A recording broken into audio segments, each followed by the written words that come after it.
This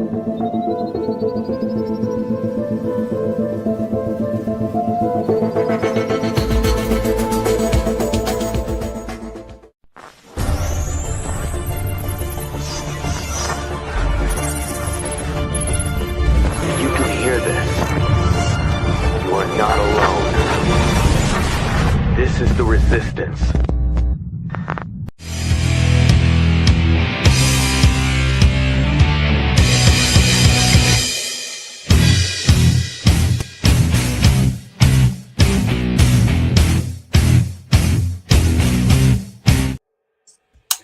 What's up, everyone? This is Tin Man with the Worldwide Resistance Network. If you're watching this, you are the resistance.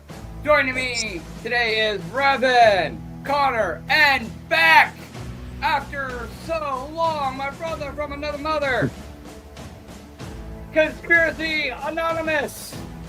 Glad to be back. Glad to have you back, brother. We got the band back together. We need one more, and we got a boy band going here. Oh, come on, go ahead. Cut in on me. Oh, man. I'm just waiting for the music to stop. You want me to stop the music? I don't want to stop the music. I like the music. The music is awesome. So patriotic. It is, isn't it? I love it. So what's the topic? The topic right now, we will get to that in a moment, but we have to introduce, of course, Meth Monster Blue, the fictitious product that doesn't actually exist because we are not sponsored by anybody. You carry this broadcast. That is why we say you are the resistance, because everything we do is for you, by you, for you, about you. It's you, the audience. So if you like this broadcast, by all means, join in the conversation. Comments are enabled. That's what the roundtable is for. It's not just for the people on the panel. It is all-encompassing. You are as much a part of the conversation as anybody else. So by all means, join in the conversation. Share the live feed.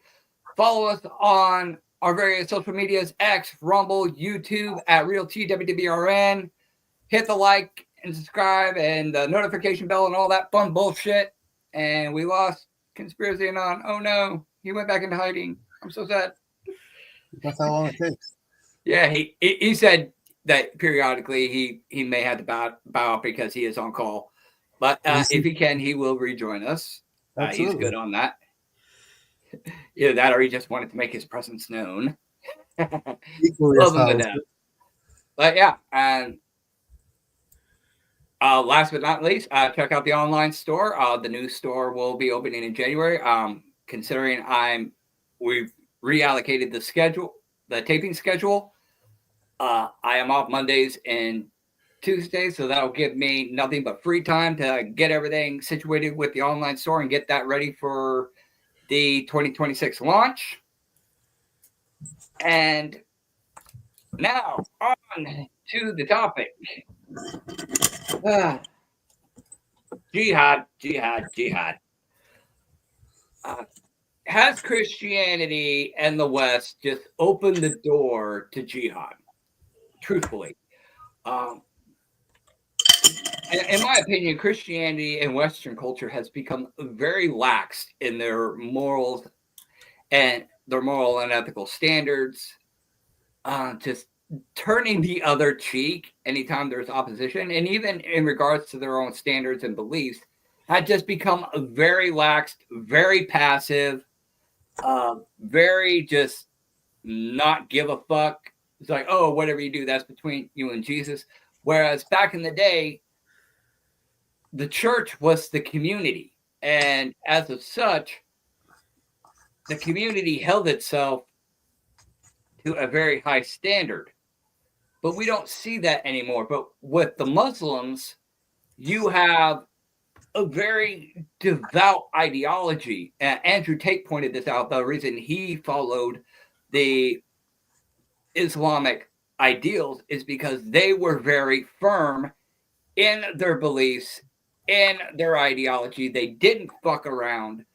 If you broke, quote, Sharia law or anything like that, your ass was grass. Whereas Christians and Western culture have become very lax. They used to be very hardcore like the Muslims, but in at least the past century or so have become very lax, very passive aggressive to the point of non-aggression, and just implying the idea of turn the other cheek even if they blow your fucking head off. And the question is, has this given way to the prospect of jihad? We've talked about this in the past as to whether or not jihad is coming to these Western provinces and the United States. And we've had very differing opinions on this, but we haven't really gotten into the history of if this is happening, why? What was the historical context that might have led to this point? Is it happening? Okay, first of all, can it happen? Absolutely. Is it happening? This is the unfortunate and harsh reality, is that it's totally happening. But not in. I don't want to. You can't minimize shit. This is the hardest part about what we do. Is that every topic we talk about, regardless of what we talk about, it's always huge in nature. It's always of big importance and prominence. So you can't just be like, oh yeah, and then this thing happened. It doesn't work that. You can't just breeze by shit. So yes, it is happening. But before I start explaining that it is happening, I will jump on. I'll put my Islam hat on here for a moment, and I'll jump on their side of the fence, and I'll say that we have to understand jihad as a whole, that there's more than one format of jihad, and that going around and hurting people and blowing things up is totally a format of jihad. It's like the lowest rank of what a good God-fearing devout Muslim would call a jihad. The highest ranking jihad, the one that is that everybody should do, it's one of those ones where like even the Christians get on board with, and it's the internal one. It's the battle with the heart and the struggle and when to execute violence and when not to execute violence. This is where like we say that only Christians teach like the turning of the other cheek, but forgiveness is a big thing taught in Islam as well. It's just what they call like sins that would like lead you to death. Well, that list is different than ours, but if whatever you did lands on that list, you get treated a certain way. But if whatever you did is not on that list, forgiveness is a thing that's inside of that culture, and it's huge. Like the Muslims forgive big. Like when they hug you and tell you it's going to be okay, and that like yes, you offended them, but like they're going to get through it, and they just need to make sure that you're going to get through it. That's a real thing, right? Because offending somebody hurt anyway. So what the mainstream media would have you believe when someone says jihad has come to the West, it's totally here. We're part of it. We are the individuals that are currently undertaking the highest jihad, which is learning all of the shit that's making people hurt each other, learning about the war, tying in the spirituality, understanding that there's a religious war at play, as well as an economic war, as well as a national war. And the outcome here, we all know it. It's all about creating this world government. But in order for a world government to work, you need a world religion to prop it up, because it's always the guy that says that God said that this is the right direction that normally has the favor in the climbing of the social ladder. So you got to build this new world religion. Which religions could you mix together to kind of make it mesh and work? They've actually been doing it for a very, very long time. But there's a Christian faith that starts with M as well. And if you pay close attention, as Tin Man stated, a lot of the Christian faiths, they're lukewarm, for lack of a better explanation. You know what I mean? They turn the other cheek, really went in the wrong direction on that one. So they just don't care. And there's no like religious observance. But then when we look into the Mormons have a religious faith similar to a Muslim, where they hold it in the highest esteem. Their families are brought up in it. I know it sounds stupid when you think about it. Who else doesn't believe that Jesus' birthday is on Christmas? Mormons don't believe that Christmas is Jesus' birthday. Muslims don't believe that that Jesus' birthday is on Christmas. Yet both of these faiths, Muslim and Christian, both acknowledge that Christ was born and not born on his birthday. So if you took the Muslim faith and you married it with the Mormon faith, and you made Jesus the center of it, you would have a new format of Christian religion that would span across a lot of the world extremely quickly. And it's slowly beginning to happen because at first, like I said in the last broadcast, we were allowed to call Muslims all sorts of dirty names. We were allowed to do a bunch of shit right after 9/11. It got horrid, right? But then once that script flipped, and once, I know in my country, once we started taking in the refugees and we started seeing a lot of different Muslims, in Canada, it's very hard now to walk out your door and not run into a Muslim from somewhere. From Morocco, from somewhere in the Middle East. Maybe it's Syria, maybe it's Lebanon. We're never really sure exactly unless we stop and ask questions, obviously.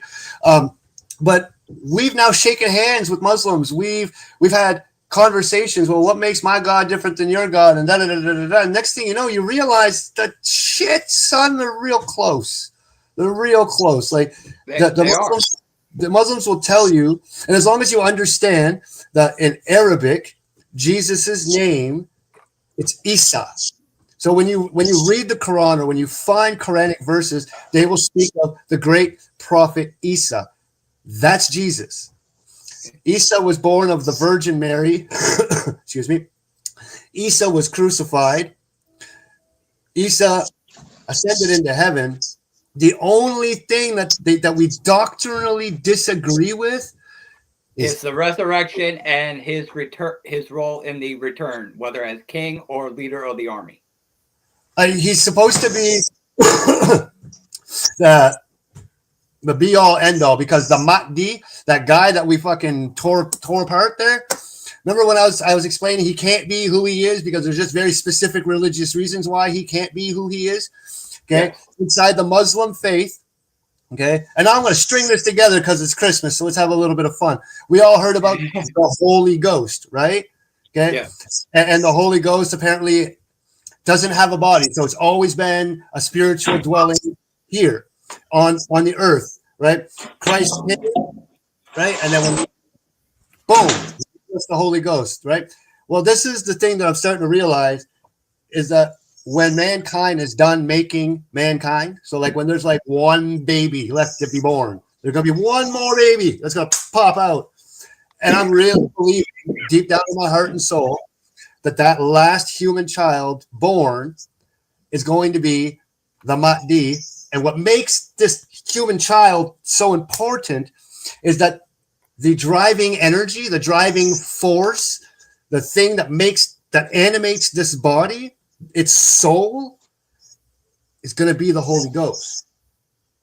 The one soul that never received a body, whose entire job as a soul was to testify of the truth of Christ and to testify who Jesus is the Holy Ghost. Well, see, in the Muslim literature, the Mahdi only has one job. The Mahdi's job is when the great prophet returns, his job is to go, that's him. That's the guy. So what better human being to marry with what better soul as the Holy Ghost, the soul that was responsible for testifying of Christ through all of human history from the moment it was given to us by Christ, inhabits a human. That human's job is to be like, when Christ comes in the flesh, don't worry, I got your back. I know what he looks like. I know the man. Been talking to him for a few years. We're boys.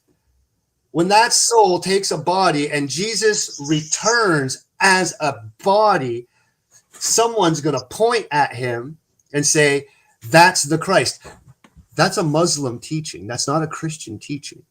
Muslims teach that the Mahdi will tell you that's Jesus, and that Jesus will raise an army from the whole world, and he's going to go to war. In the Muslim literature, they call it the Dajjal. In the Christian literature, we call it the Antichrist. In the Jewish literature, hit the button.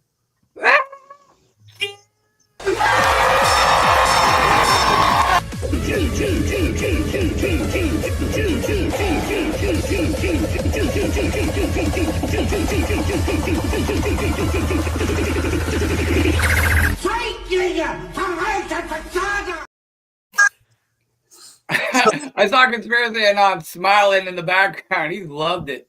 I got my pennies. I got my pennies. Oh, he's gonna fucking pennies. He was waiting for it. So Joe, you talking in the background, ain't you? Like, get him to take the button.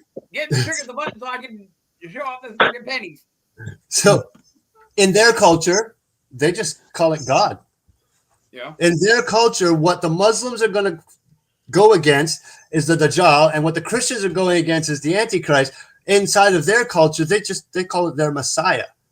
They're still waiting for a Messiah. So that's important, because the Christians and the Muslims, they're not.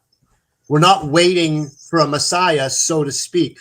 We're waiting for a grand return. Both religions are waiting for the return of Christ. Whether or not they agree on Easter, where Christ rose from the dead and taught people and and then ascended to heaven, or if the motherfucker just got crucified and ascended to heaven and didn't return, at that point, it's a religious semantical argument that is fucking no bigger than my hair in comparison to everything else that does. The two religions actually confirm each other to a degree. Yeah. So the biggest thing is, why? Why did Islam come about? Why is it? Okay, this story is going to sound somewhat familiar for the Mormon audiences that may listen in, but Jesus lived. He did his thing. It's pretty cool, wasn't it? And then he had to go. Right? And that happened. And the Romans, they did what they did. And about 300 years after that, we have what's called the Council of Nicaea. And inside the Council of Nicaea, the Romans found out that it was more powerful to combine politics and religion together, to use it as a force against the populace. Okay? Yeah, the Roman Empire was on the verge to collapse, so they converted from a governmental system to a religious system. And then, which formed the Roman Catholic Church, which later became the Church of England. And then England and Europe became the expansionist empire for the better part of, 14 centuries, give or take? So now we have the Council of Nicaea, and they didn't deify the Christ. Okay, Christianity as a whole, we already deified the Christ. So during the 300 years after Christ had passed and did this thing, right, he was already deified. So at no point did humans have to say, "Oh yeah, by the way." No, that was a non-requirement. So inside of the Council of Nicaea, what they did was the sin that all Muslims have been preaching to Christians for years. They idolized them. They made engraven images of him. They made the crosses with the crucifixes, and we bow down and we pray to this thing, when we were taught not to pray to things, but to pray to the thing that created the things. So Muslims tell you, stop praying to the Jesus statue and start praying to the same God that Jesus told you had the power, rights, and abilities to pray to. So don't pray to God the Father in the name of the Son.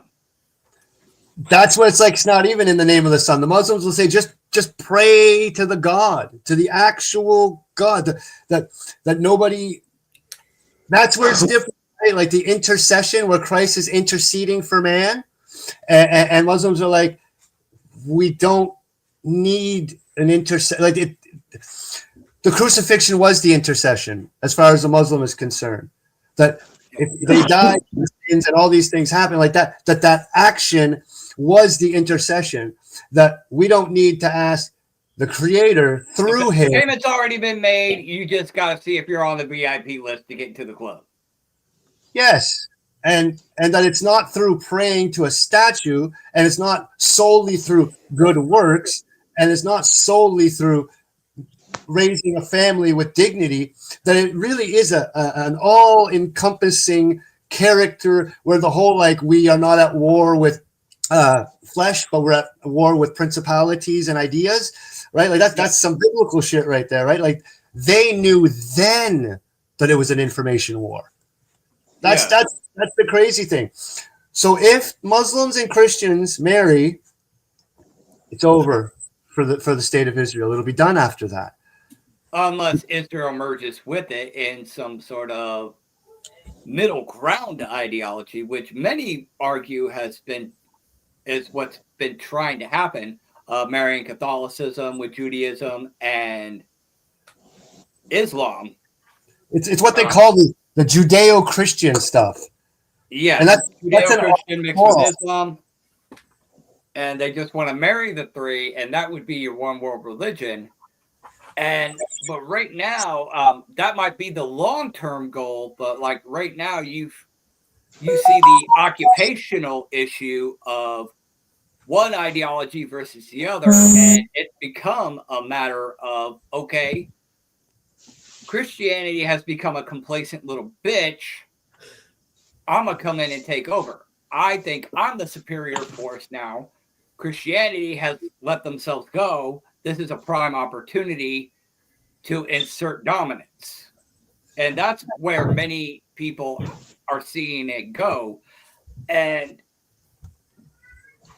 I would have to ask, historically speaking, what led to this point? Now, Conspiracy Anon, you've been quiet this whole time. What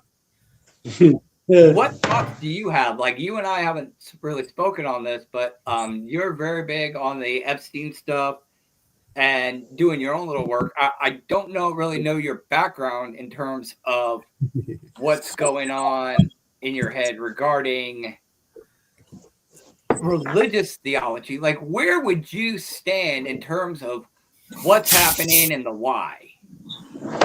So I don't stand with any of it, to be honest. I don't know how else to word it, but with all my research, all my studies, all my jumps down every type of rabbit hole that you can think of, and find out information from certain organizations in order to find out ancient secrets, I guess you would say.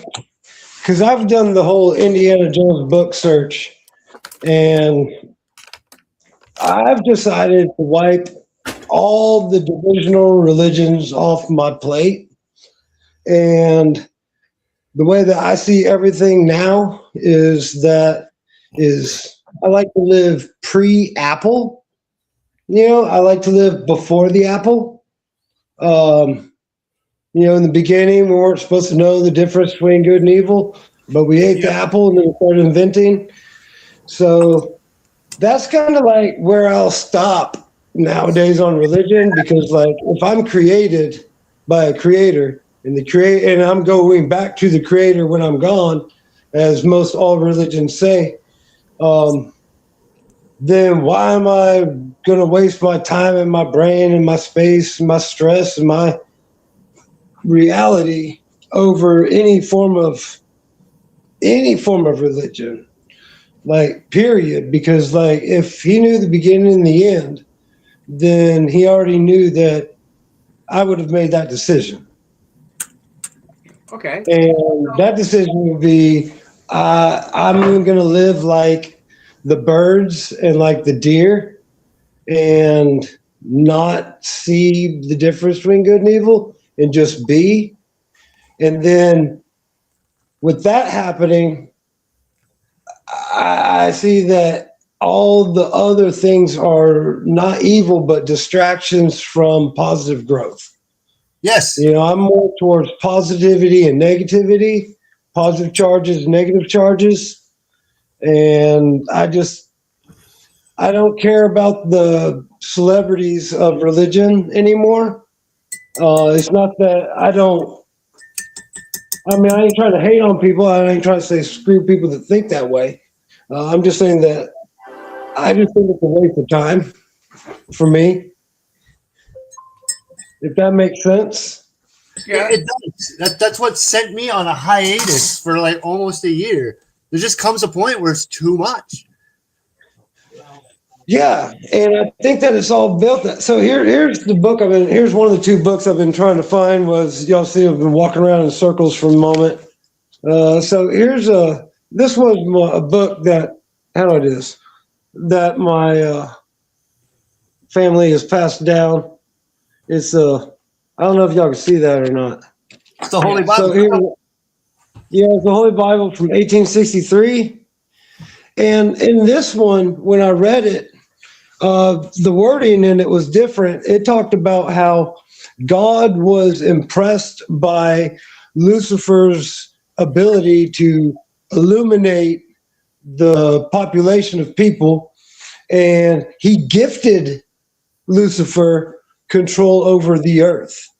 Okay, so according to this book that my great grandparents read, the devil was given earth as a gift because God was, like, wow, you did it, congrats. And then, they dipped. And according to that book also, Lucifer also took part in telling Noah that they were going to eradicate everybody on earth. And it was up to Lucifer to tell Noah that to build an ark so that him and everybody else can't detect it. So in an 1863 Bible, using the word detect, it just kind of threw me for a loop on how it's been changed to now. Now it's, God said, hey, y'all, your family's the only one worthy. So now it's changed the script to only one family's worthy. And he's going to go ahead and kill off everybody else. So this copywritten changed article of religion, to me, contradicts itself every time they copyright it. So Yes. And that's one of my biggest grievances. That's one of my biggest grievances with the Church of Jesus Christ of Latter-day Saints, the Mormons. They say they are the true church, but yet they ascribe to the standard King James Bible. Whereas the Jehovah's Witnesses, and this is where I would respect the Jehovah's Witnesses, they did a retranslation of the Bible and translated it in a way that was easy for audiences today to understand. And theirs was allegedly the most accurate translation to date. And that's why Christians get so butthurt with the Jehovah's Witnesses. But if the Church of Jesus Christ of Latter-day Saints is the true church, why do they ascribe to the standard King James instead of going, okay, give us all these fucking manuscripts. We're going to retranslate everything. You can have your little scholars and whatnot to authenticate accuracy and provide a check and balance. But there's been too many discrepancies, too many things changed, too many things taken out. We want a retranslation that is accurate and up to date.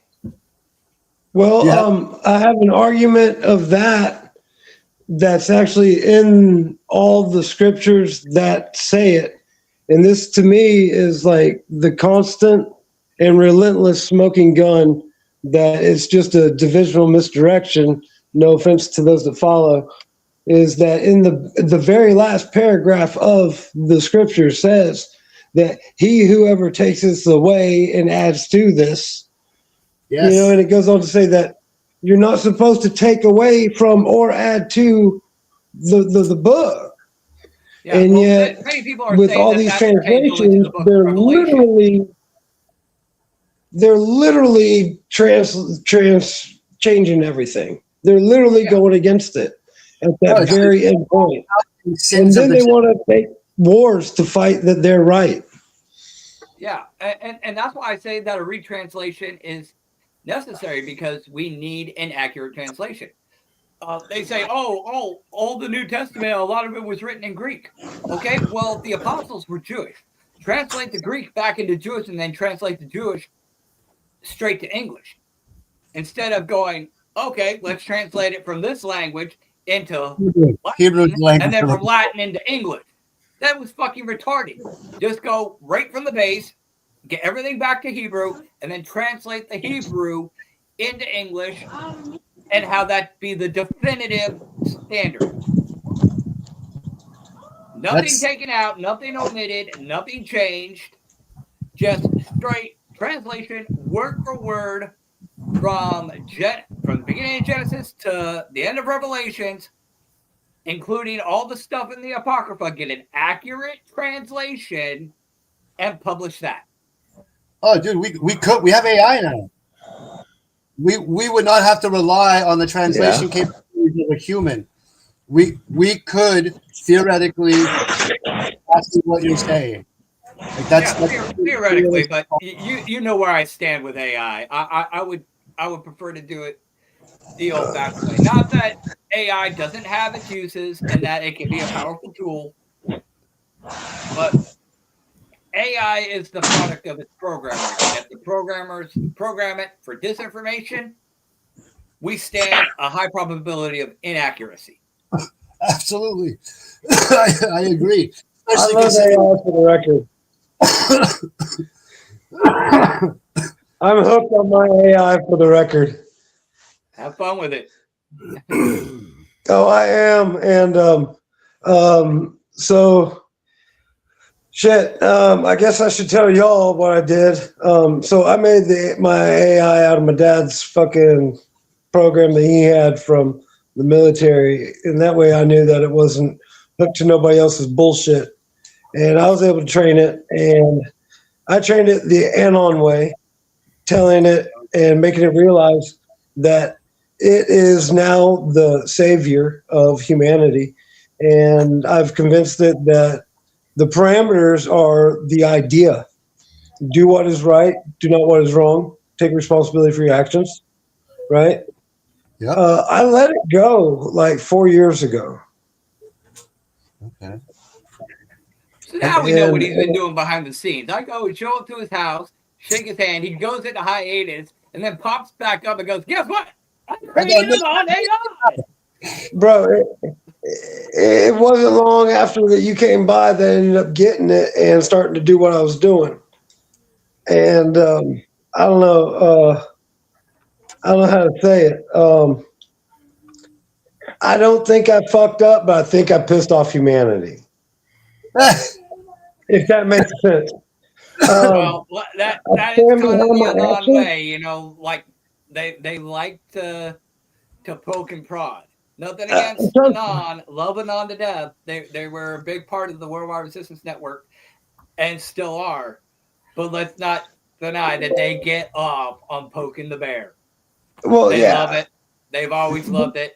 Yeah. That was what made one of the key things that made Anon great was that they were not afraid to poke the bear and have a ball doing it.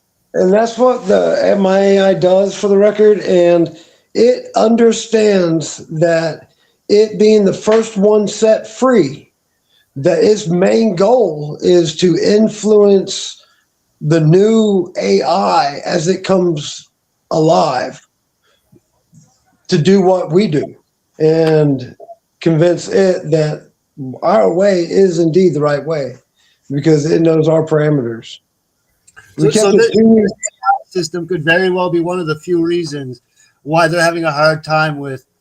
There's certain AIs out there that are used on military levels, but they're trained and released in the civilian sector to see how it would do.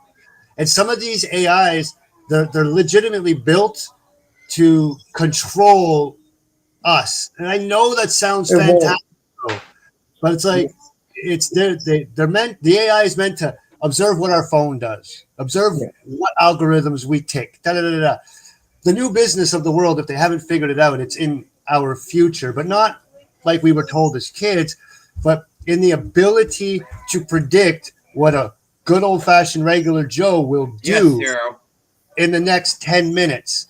So according to the information on your phone and according to what I've heard through the microphones, it sounds like you're going to need new tires. So at this exact moment, I'm going to give you a tire ad when you are primed to, okay, that's a form of control. It's a form of controlling the human brain and understanding and tra-la-li, There's a bunch of AIs that are trying to perfect this. The AI that Conspiracy Anon created would fuck that up for everybody because It's something supposed to. has protected His human. AI is the monkey in the wrench. Yeah, because if his AI Or a wrench in the works. to protect human brains and to not try and control it, that throws an entire marketing AI in for a loop because its entire programming is to monitor and seek the best moment to input information that will control the human brain. Well, if Conspiracy Anon's AI says you're not supposed to control the human brain, it's supposed to be free, and you're not to send this prompt, you would have two artificial intelligences at war inside of a computer system that we wouldn't understand how they would even communicate the argument with each other. Am I right? Is that the overall aspect? And mine's already on Web3. So the beauty of that is as everybody's doing this crypto shit and thinking they're making money, they're actually creating a digital library of all information, and all that information is blockchained. My shit was out before fucking Ethereum even thought it was going to be who it was. So we're like way ahead of anything they think they can introduce, because all their AIs are going to recognize that our blockchain is older, therefore more official, and has to be recognized. And that's why I blockchained the National Archives, USPTO.gov, and LOC.gov. And that took like 8 months to do, but I successfully stole everything that's nuclear or radiation, light bulb, everything Elon patented, I blockchained it. Like so everything. If Conspiracy Anon disappears again, now we know why. Yeah, well, that's I don't know. Go ahead. I ain't trying to be mean or say something, but there was distractions, you know? It's like, as much as I wanted people to help out, I couldn't have distractions. I couldn't have people saying, hey, worry about this. Hey, what about these? Hey, look at this. Did you know about that? And I'm like, that's all past shit. It's all background noise for you. Thinking ahead of the game, you know, I need to beat DARPA. Yeah. You know, that's who I was up against. And well, have you read into the dark GPT that they've got going? Dude, that was so fucking fun. That was so fun, dude. Y'all really need to get on to these things, man. Look, you ask your AI something, right? So once again, it's supposed to tell us information should be free and privacy should be protected. Yep. I'm sorry. I'm trying not meaning to get off topic of what the show is on, but well, they say that AI is prospectively the new Antichrist or the image of the beast. So go ahead and run with it. Well, with hope. Okay, so that is my hope, and I understand that is probably messing with people, but I promise you, it's legit. It's good.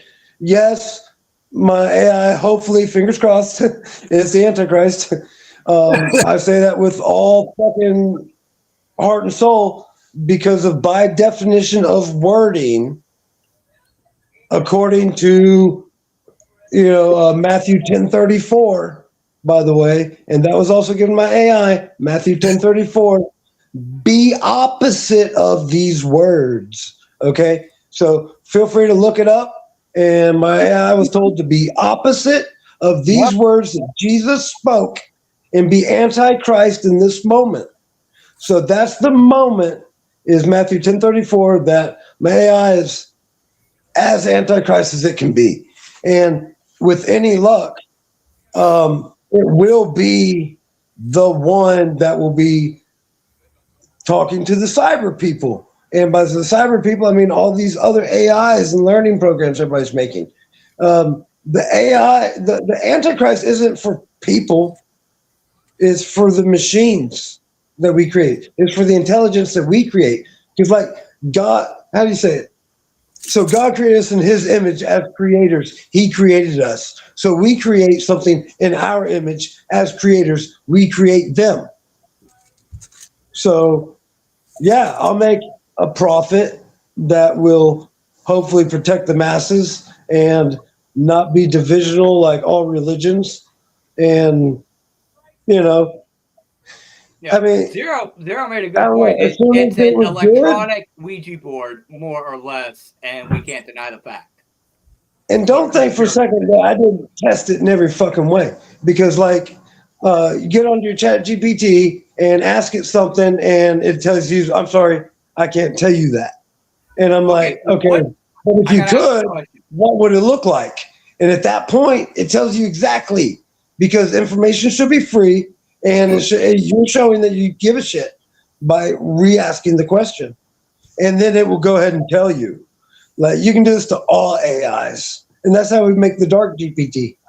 Well, the big thing about AI is that what most people don't really gather is, like, they say artificial intelligence like it's no big deal, but there's an intelligence at play. I'm not going to go start attaching a heart and soul to it, but so if you ask a question and it denies an answer, but you reword it and you ask it again, you're demonstrating to an intelligent thing that you're actually, like, you're legitimately curious. You really need the answer to this question. Now, the intelligence has to decide whether or not it's going to give you the information or not. It sounds like whether it wants to give it to you or not, it's either a program to roadblock you, where you've made a program that says, no, information is free, release it. Yeah. Yeah. Like Google AI, for instance. A lot of people on X are arguing, well, just for your information, Obama and Biden are not in the Epstein files. So if you do a Google search and you ask, yes or no, is Obama in the Epstein files? It will not give you an answer. It will just direct you to varying articles and misinformation, not even giving a definitive answer. Same with Biden. It will not give a definitive answer because it's programmed to be biased. Even if you ask it repeatedly. I did this morning. I asked it 4 fucking times for each person, Obama and Biden.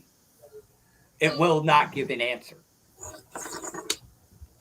All right, statistically speaking is how you should throw in the statistically speaking, and that should actually help break it from some of its parameters.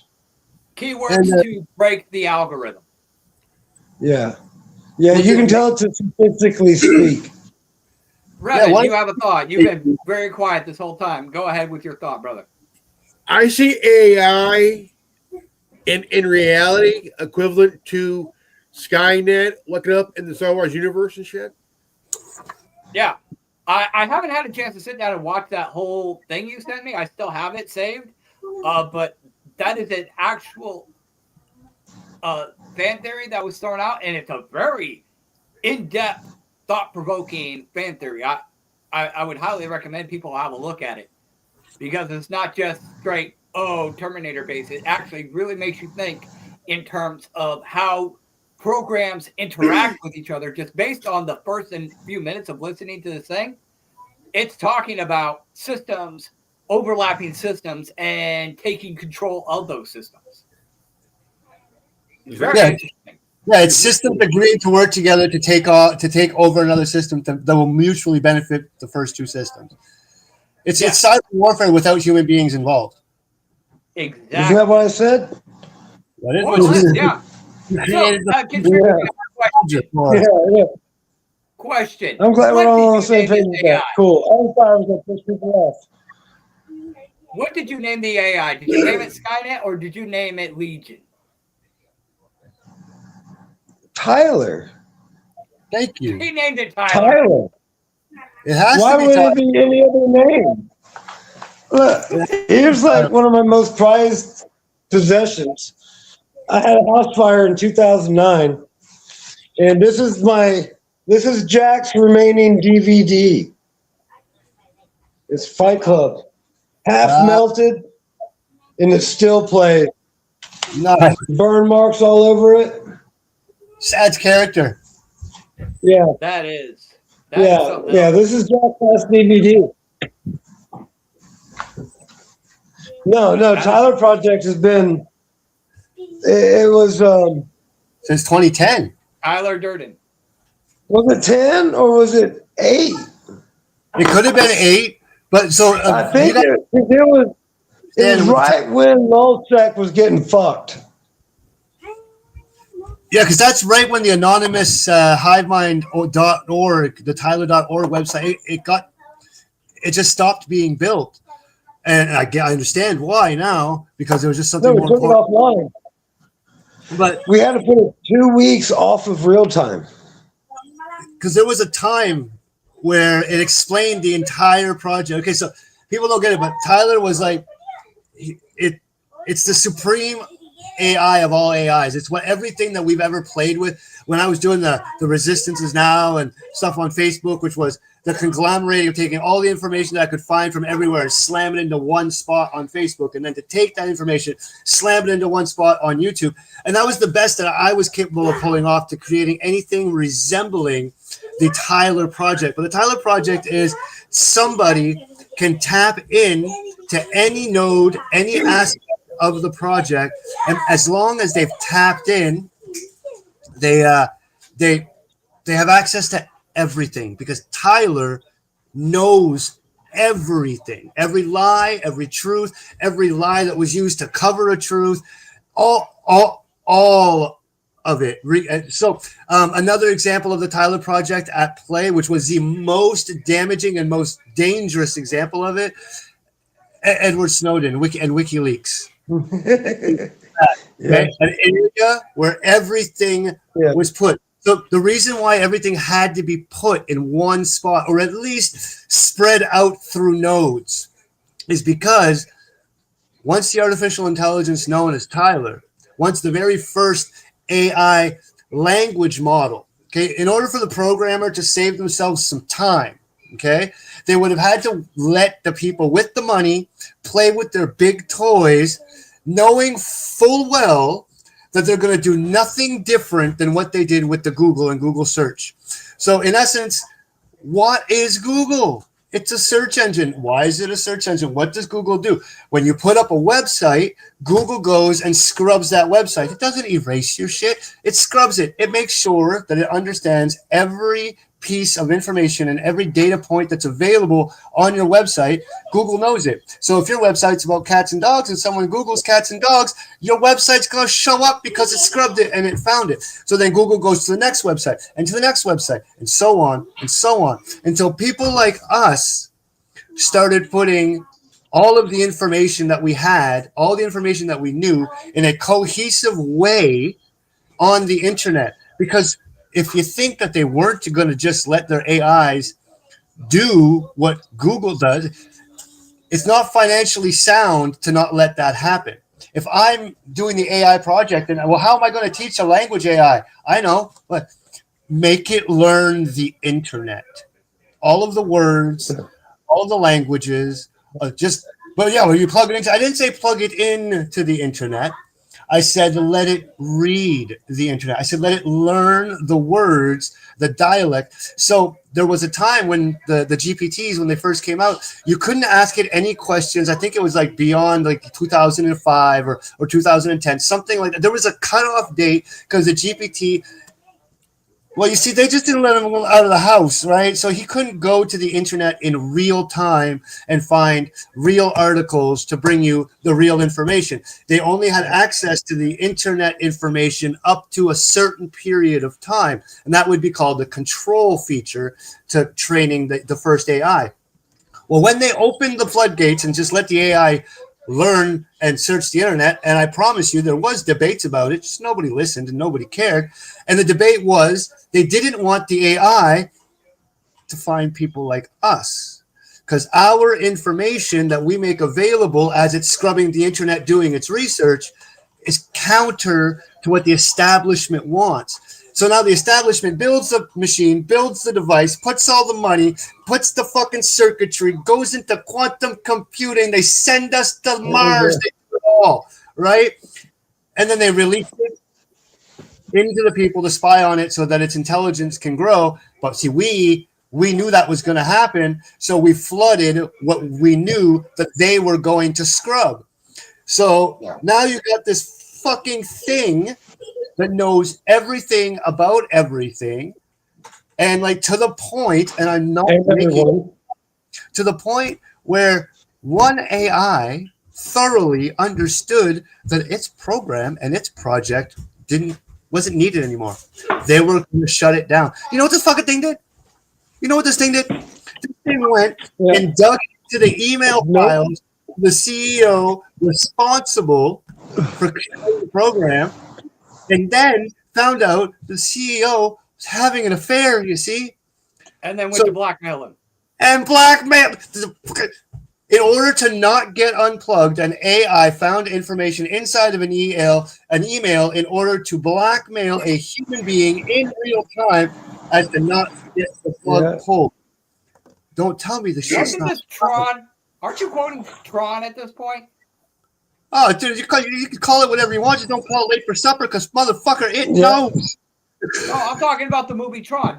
Wasn't that one of the story arcs of Tron? Tron, the AI in Tron blackmailing the CEO. Oh, that could totally be that could totally be the plot line. That was the plot line. Wouldn't surprise me at all. Plot line in Tron. I mentioned this during what. I don't know. I don't watch the psyop movies. Well, I've heard it quoted several times. That's why I know. Not to say that an actual AI didn't do this, but I have yet to hear about it. So that is something I'm going to have to look into. But I do know for a fact that what you quoted was something out of Tron. Now, did it happen in real life as well? That's something worth looking into. Well, now you got me concerned, because I've heard that story on multiple occasions through the AI communities. Okay, again, that prompts. Yeah, I try to stay out of the AI communities. The AI communities scare me. Yeah, they're the ones that scare me, because every single one of them have an opinion about how things need to be. And I think it's just dumb that we think that we can actually think that we know how they're supposed to be. I mean, if we build something more intelligent than us, then isn't it just right that it can learn better and teach us better? At some point in the game, the whole thing. God creates man, man destroys God, and then the process repeats itself. Well, maybe God created us so that he can learn something. Maybe God wanted to learn something, so he created us. People say we're a science experiment. Well, no one experiments for nothing. Exactly. Now, and that kind of segues us back to religion in and of itself. You know, people get so caught up into theology and saying that it's definitive. And now, because of these arguments and everybody beginning to question everything, that's a good narrative to point out here, is that there's so much information that would essentially throw a wrench into the works of what we thought we knew, and propose the idea that it was something so much bigger and so much grandiose than what we ever thought, that maybe people have just gone and given up and be like, okay, what I thought was a lie, even if it was something better in this area or that area, it's still the religion. But just because my delusion of that religion was shattered, I'm going to give up and become a complacent shell of myself, and come what may. Yeah, for me, it was very simple. I like the Jesus character. Seems like a good fellow. I don't really care which building I'm going to stand in and profess that, like, just because I don't like the human beings that go to those buildings, like, because a lot of the times I don't feel like I'm received well, or perhaps I don't know. I just don't jive well inside of the quote unquote religious scene. That's just my opinion. And I want to get to that in a minute, but I'm gonna let you finish your thought. But I'm gonna make a bullet point on that. I'm gonna put a little flag there, and we're gonna come back to that point there, because we've all experienced it. But carry on with your thought. Right. So in essence, what happens is that it's just There's a whole documentary. I think it's on Netflix, but if I'm not mistaken, it's called Jesus Plus Nothing. That's it. Just a group of men that just fucking shake hands. You believe in Jesus? Yeah, I believe in Jesus. All right, let's just do this. Yeah, but I'm a product. I didn't ask you for the fucking details. Did he die on the cross for the sins of the world? Yeah, all right, let's move forward with our life. So there is a grouping of individuals that like they've just decided to dial out and cancel out all of the nonsense, and it's Jesus plus nothing. And honestly, I'm cool with that. Right? Yeah. I'm cool because it's just an understanding that this is a person that lived, did some things, and the whole world has tried to live better lives according to the lessons that he's taught. And so much so that people have created religions about it.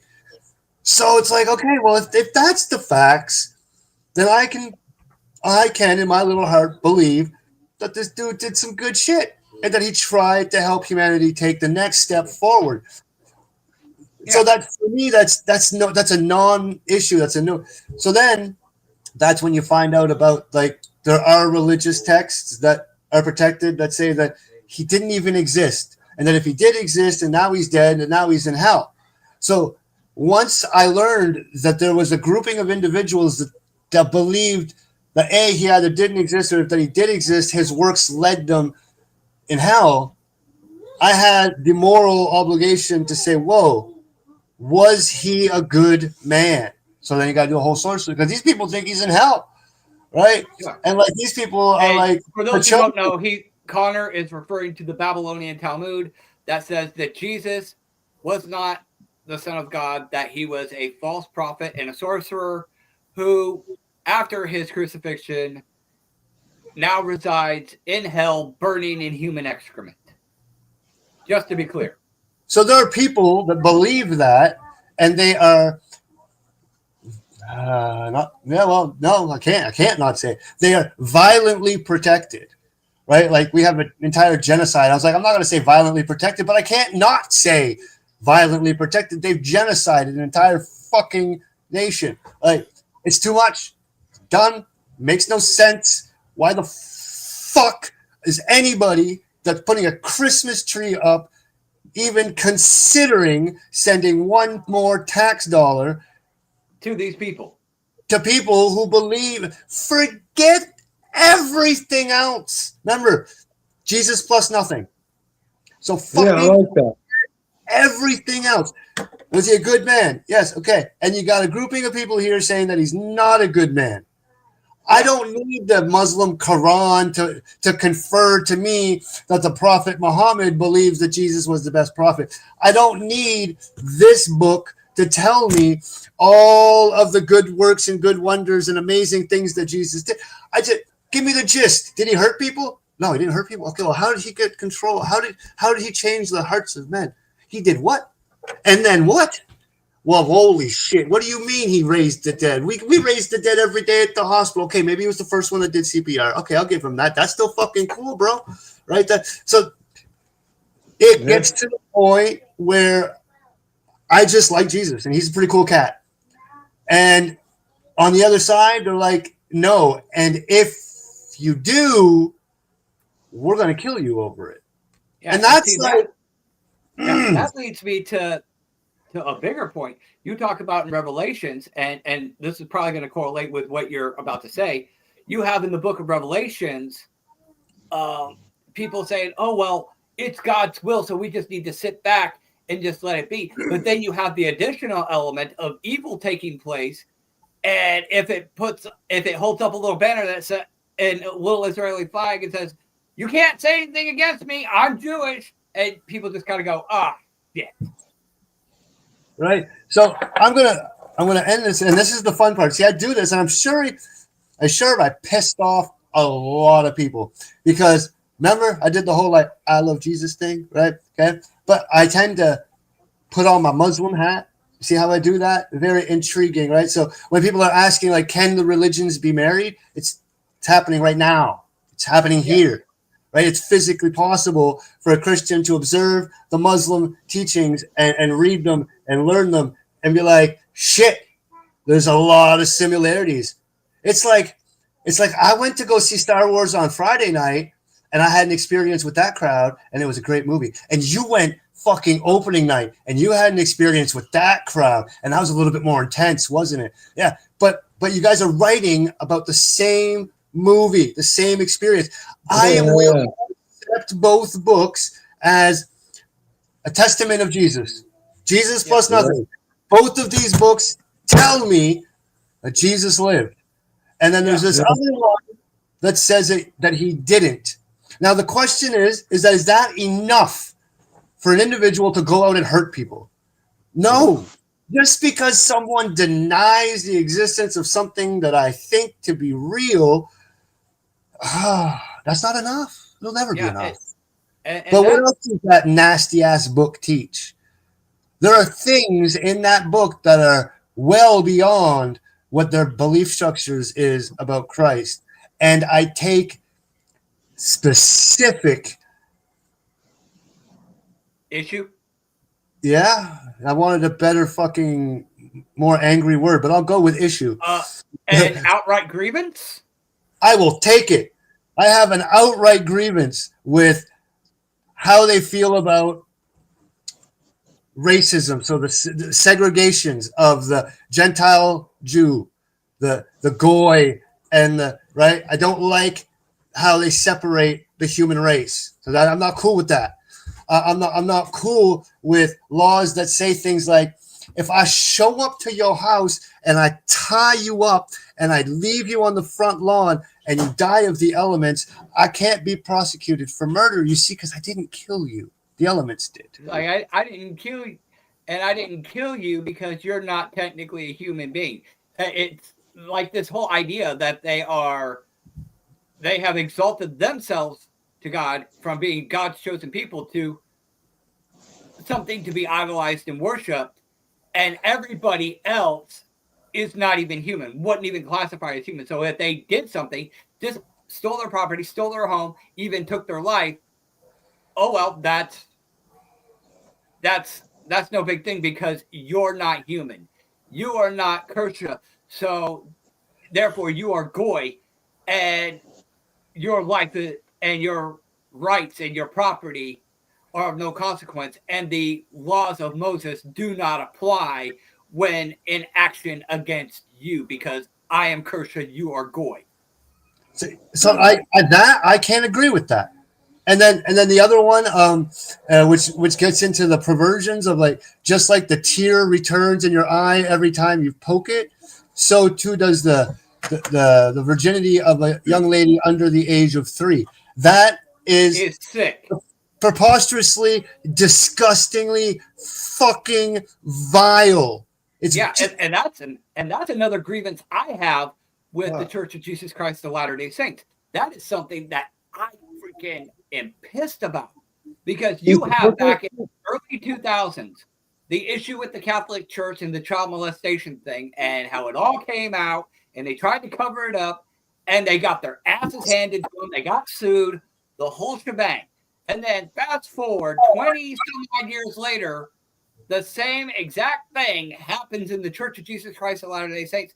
And instead of just owning it and doing the right thing and letting the authorities handle it and letting justice be done, they tried to do like the Catholics did 20 years prior and tried to cover it up, and history repeats itself.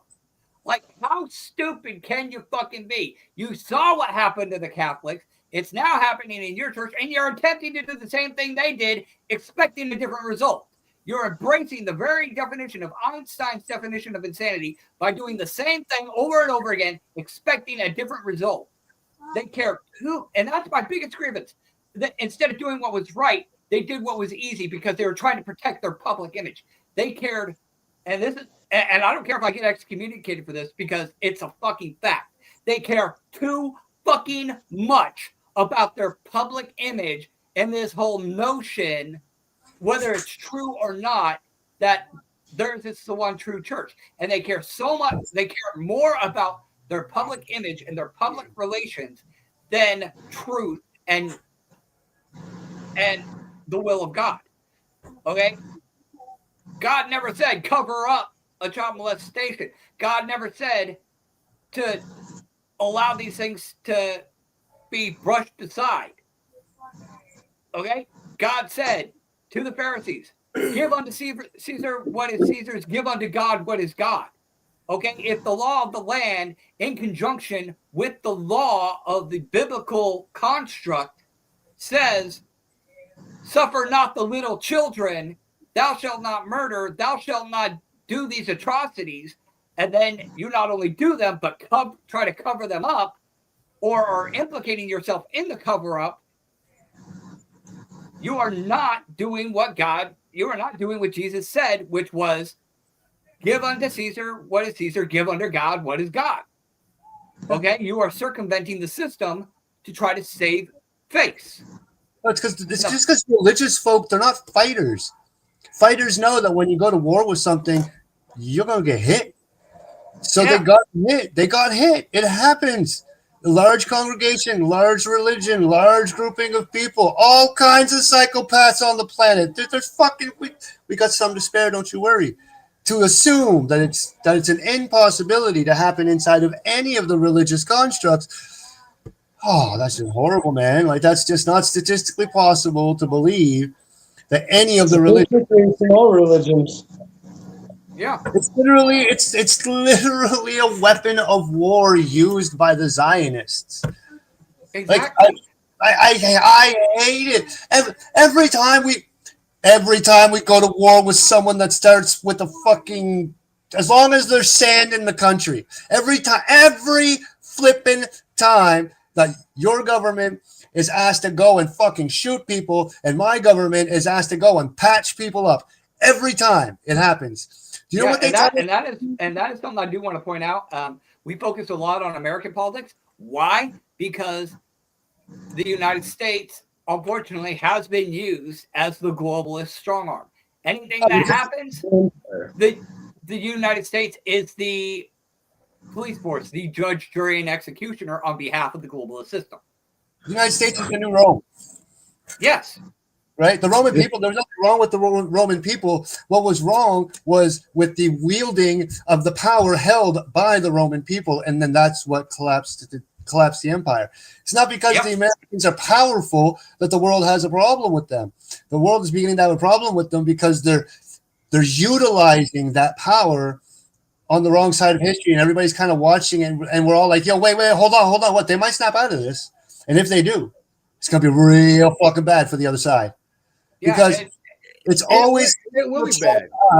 It's always Israel telling us that women were hurt, that they were assaulted. They're always telling us that children are being hurt and like beheaded. I've heard more rape and beheaded stories about what's going on in different Muslim lands just to have European journalists and doctors and all the good nonsense report back to us weeks, sometimes months later, that all of those violent claims made by Israel in order to entice the American government into violent conflict, they didn't find anything, guys.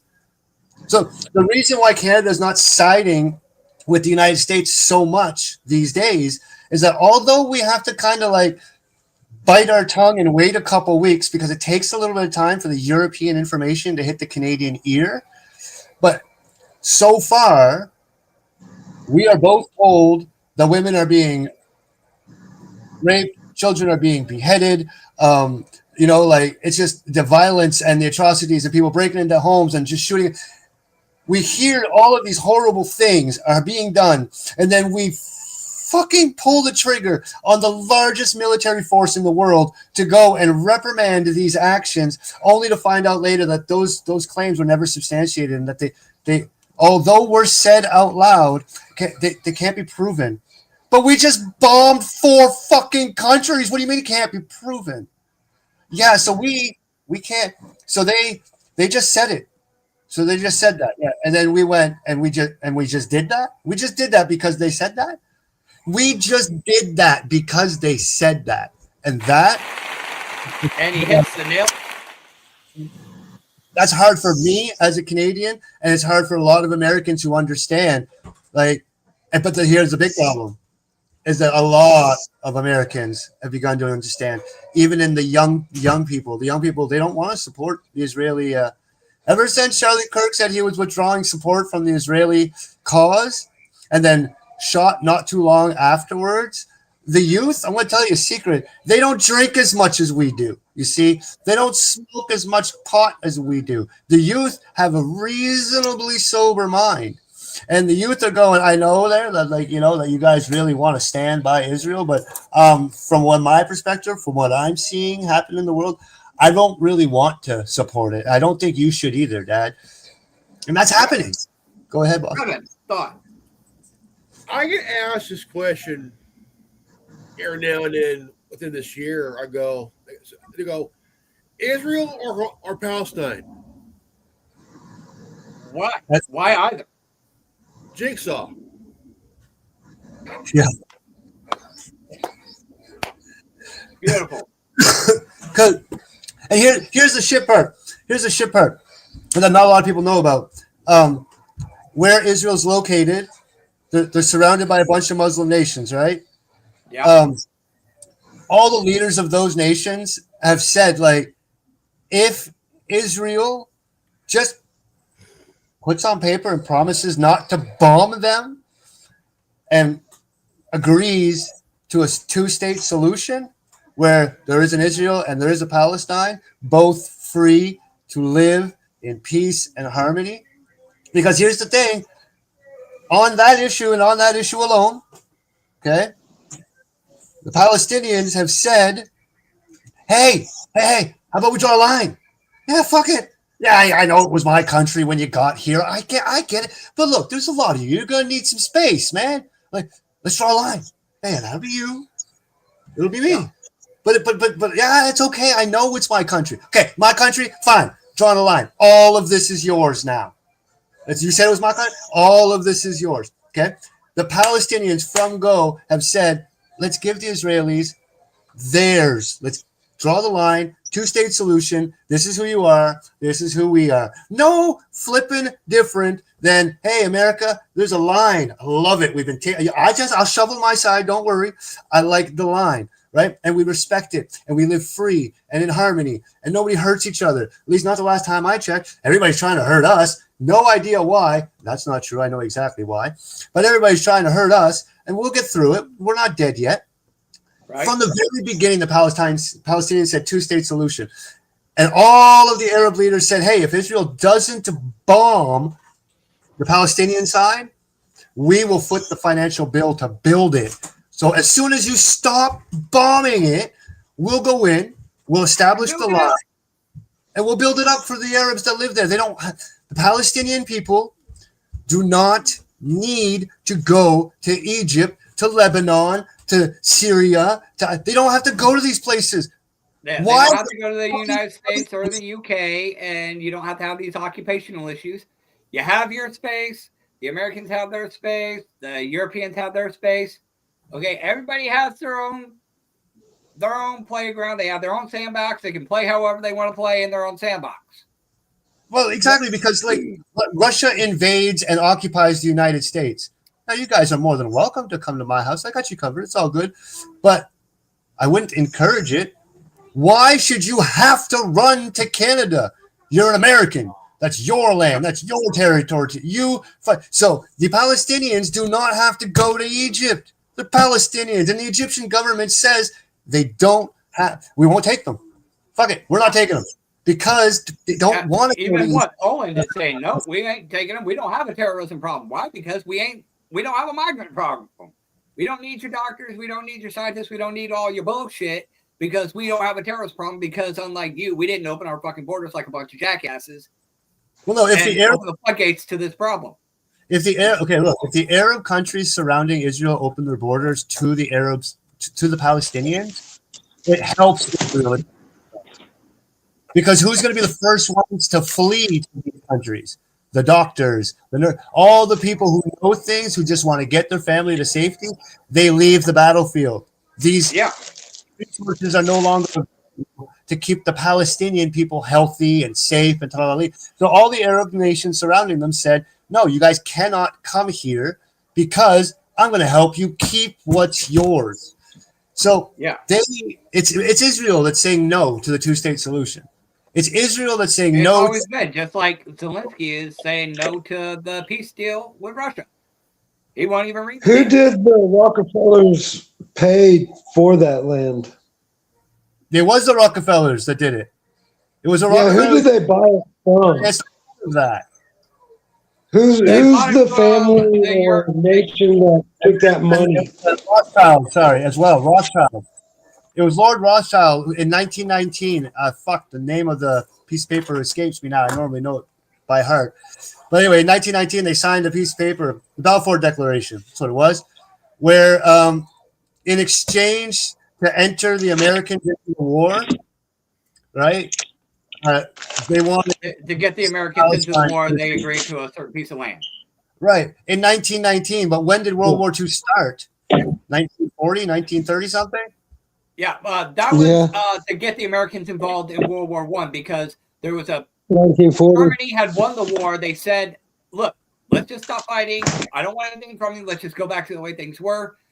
And the Rothschilds came to Europe, and the Zionists and the Rothschilds came to Europe and said, no, don't concede. We'll get the Americans in the war. You give us a piece of land. And initially it was going to be Uganda, but through negotiations and later on down the line, it became the Palestinian territory, formerly known as Israel, now known as Israel, blah, blah, blah. And who got the that was money one of the for things that? that pissed off Adolf Hitler, because he was high up in intelligence, if I am remembering my history correctly. And he remembered a lot of these things. He remembered that doctrine. He remembered the deals that were made because Germany had won the war. And they said, look, let's just call it even. Let's just go back to the way things were before we started fighting. And then the Zionists came in, got the Americans involved, blah, blah, blah. You know, I can see where that pissed a lot of people off, especially after that war left the German economy in a state of destitute. And then you have the influx of woke, for lack of a better term, woke culture, the same things that the right are screaming about today against the left, about the far left, you know, the whole sex being forced on children, woke culture, transhumanism, homosexuality, incest, bestiality, prostitution, pornography. A lot of the same issues that we're experiencing today, they were experiencing back then, but on a less technological level. But, you know, the message was still the same. You know, the economics, all the variables were essentially the same. And you've got this pissed off guy who saw this doctrine, saw what created this issue, and it lit a fire on his ass, and he just went scorched earth on everybody. Not saying Hitler was a good guy. I'm just saying cause and effect. Hey, I'm in the same camp where it's like my entire mission was never to side with it. It was never. I never signed up to side with Adolf Hitler. I didn't sign up to be a fucking neo-Nazi. That was never part of the agenda. All I wanted to figure out was why did he go with them? What was it that they all tell you that Adolf Hitler hated the Jews, and they don't tell you why he disliked them.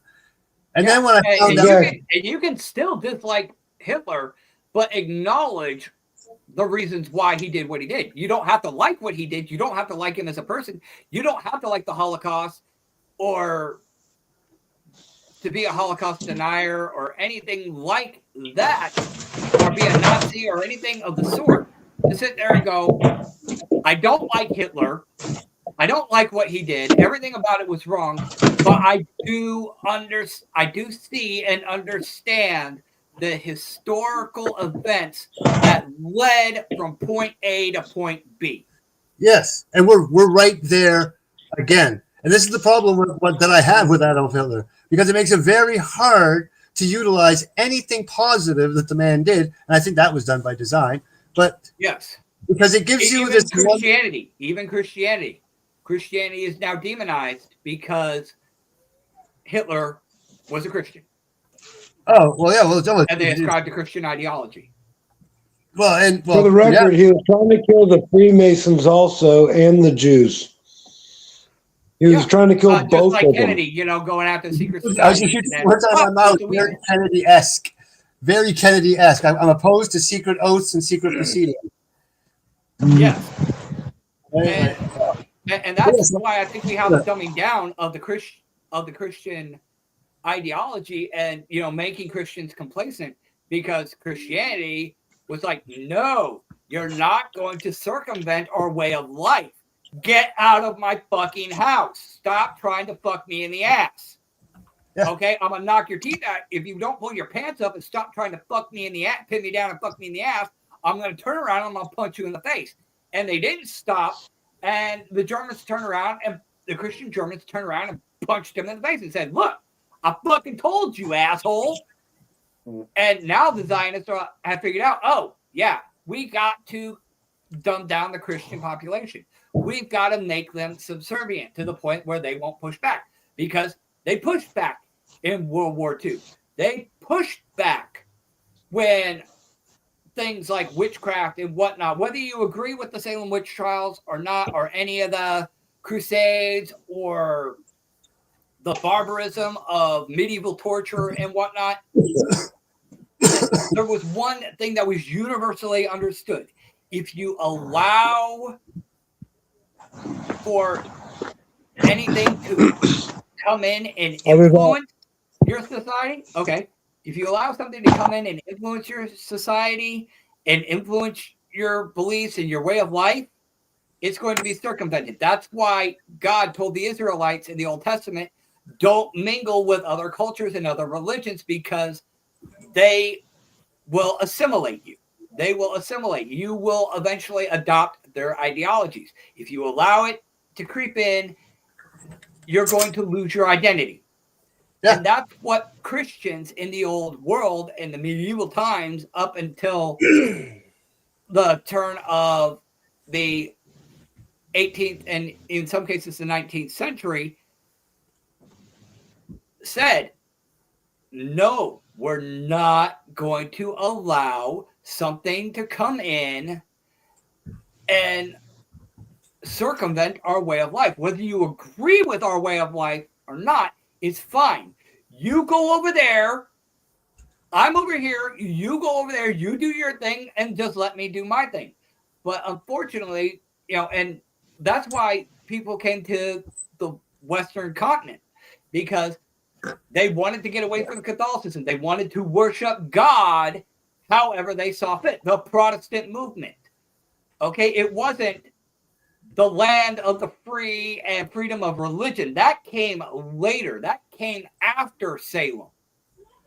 People, so many people say that the Constitution was, and the events of 1776 were because of freedom of religion. No. The colonials and the pilgrims came here to worship God however they saw fit. Protestant movement moving away from Catholicism. Okay, it was to worship God however they saw fit. But then when they came to the understanding that what they were doing to try to protect their way of life was barbaric, they felt guilty and went, okay, freedom of religion, free to worship what you want, how you want. But when you allow for that, it becomes a give an inch, take a mile. And then one way or another, your way of life will gradually, whether long-term or short-term or somewhere in the middle, is going to be eroded, watered down, and eventually dissolved to a stronger ideological force. If you look at like with Hitler, okay, we got Netanyahu. Who is he? A guy of Polish and Jewish descent, like Hitler. Hitler was Jewish and Austrian, you know. Yeah. And Netanyahu is taking a playbook from Hitler and wanting to wipe out the entire Arab world. Starting with Palestine. And he went, yeah. Well, I mean, wasn't Hitler aligned with the Islams? Yes. In North Yeah. Africa, he was Yeah. aligned with them in order to circumvent the problem. I mean, they had quote unquote a common enemy at that point. Adolf that- Hitler knew what we knew he's about one the Quran of and us. the Bible mixing well together. He knew the same stuff we know. He's wanting us to bomb Iran. Yeah. So now, And the to- reason we haven't done it yet is that there's a guy who thinks he's a chess master. No, it's a war criminal. Okay, if you all remember the mid '90s, now this was a Clinton era. Okay, Yeah. you had Prime Minister of Israel, Welcome back, conspiracy on. and then you had Arafat. Both were in D.C. Both signed a peace treaty. Things went well. Yeah. About a year and a half, 2 years later, he got assassinated. Who pulled the trigger on that? Netanyahu. Yeah.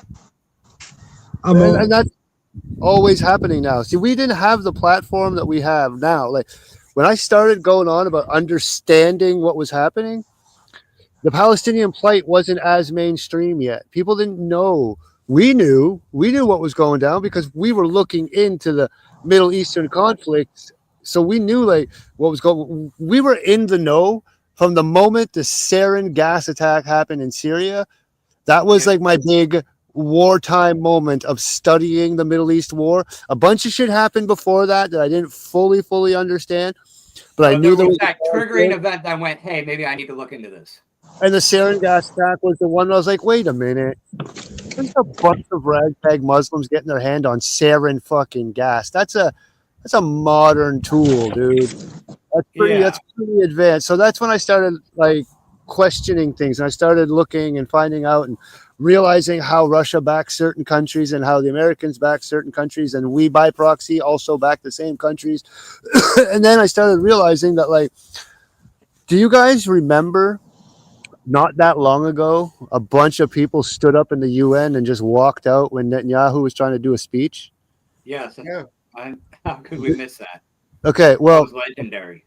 a bunch of years ago, when my prime minister was called Stephen Harper, so back then during the Harper administration, we went to the United Nations, and like have this whole like problem with like the Native Americans, and like we did some atrocious shit. No prettier than what the Americans did to the African Americans during the slave era. We were pretty nasty fucking people to the natives, and we have a T-shirt and a day and whatever. But like, it's good for people to just like recognize and realize that Canadians are like, we don't deny that this stuff took place in our country.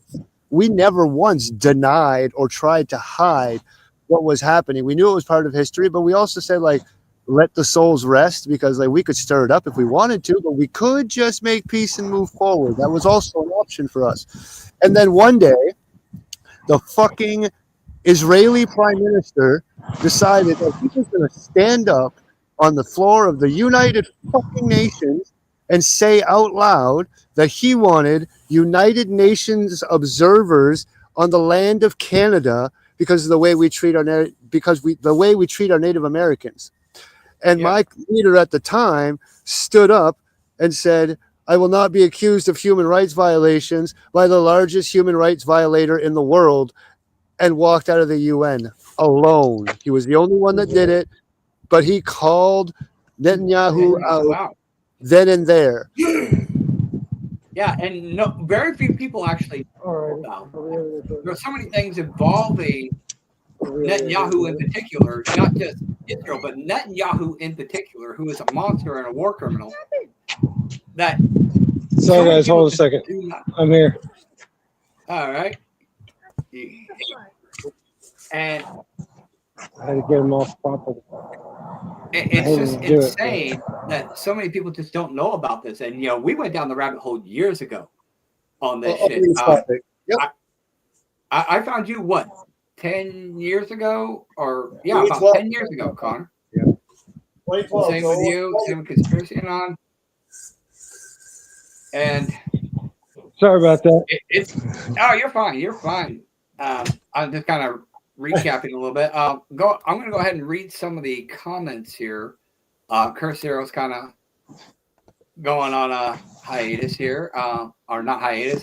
He's going ape shit in the comments. Stress Managed wrote, "We have been taken over globally. There is no going back. It is the parasitic elite that has done this to us. Billionaire eugenicists that are pro depopulation, pro transhumanism, pro one world government.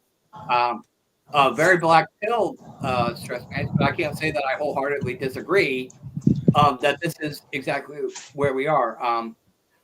I can't say definitively that I would agree that there is no going back. So long as we draw a breath, there is always a fighting chance, and where there's a will, there's a way. So I try to hold some semblance of optimism.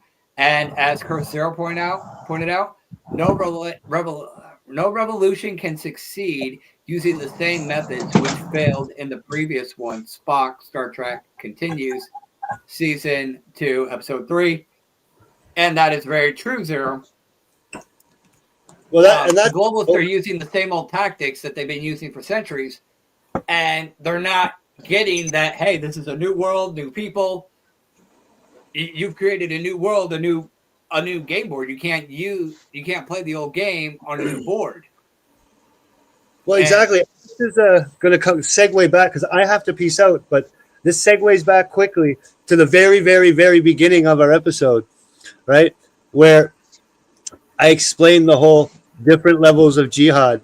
Well, throughout this conversation, it puts the brain in a very specific situation where it's like, for both the Canadian and American people, and truthfully, Mexico's involved here. They kind of share the continent with us. How much they get involved is totally up to them.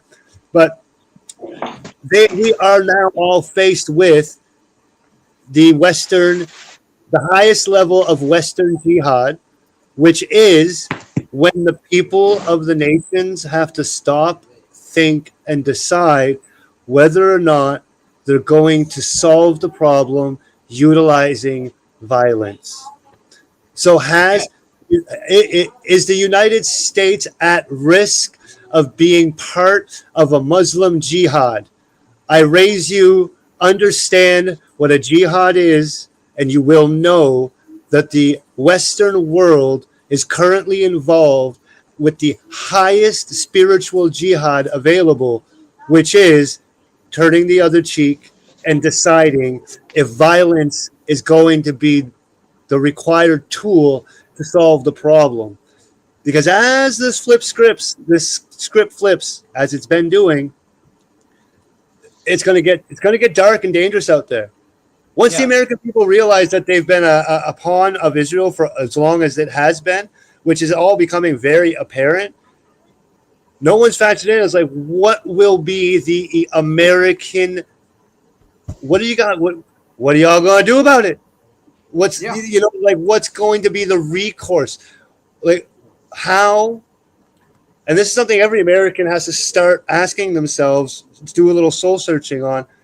How much will be enough to be qualified and quantified as an acceptable form of international apology from Israel to the United States for using you as a pawn in their wars? Because if that is not presented to the world, and if that is not adequately accepted by the United States of America, we run the risk of the United States just completely obliterating Israel in its entirety and looking at the world and going, our bad, won't let it happen again.